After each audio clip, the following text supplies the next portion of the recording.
Okay, Article 39. Article 39 says the state shall in particular direct its policy towards securing that the citizens, men and women, equally have the right to an adequate means of livelihood. What this basically means is that everyone should have proper job so that salary of that job is enough for their day-to-day activities. That's what it means. Government should strive for it. And that the B says that the ownership and control of the material resources of the community are so distributed as best to subserve the common good. Basically means like any material resources of society, like it could be natural resources like lakes, mineral wealth or something like that, or anything like that, should be distributed in such a way that it is good for everyone, not just for a few people. So something like this, some kind of socialist ideas. uh, C C says that the operation of the economic system does not result in the concentration of wealth and means of production to common detriment. Similar thing again, what is here is that our economic system should not be in such a way that some people become rich and some people become poor. It should not be like that. So, concentration of wealth, like millionaires or billionaires in one side and very poor people on another side, that should not happen. That's what government should strive for. That there is equal pay for equal work for both men and women. This says equal pay. Like earlier it used to be like for the same one day's work women used to get less wage than men.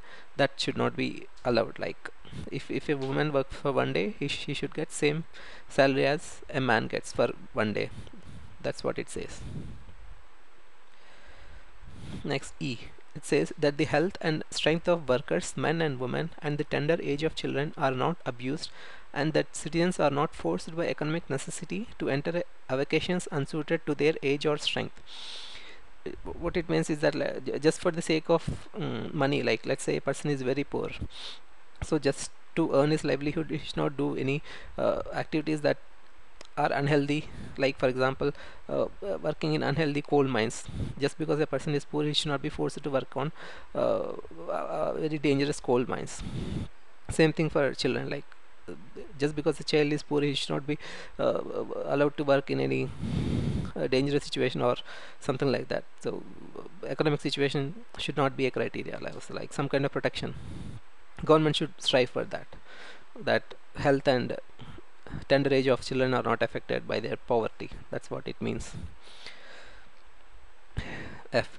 That children and are given opportunities and facilities to develop in a healthy manner and in conditions of freedom and dignity, and that childhood and youth are protected against exploitation and against moral and material abandonment.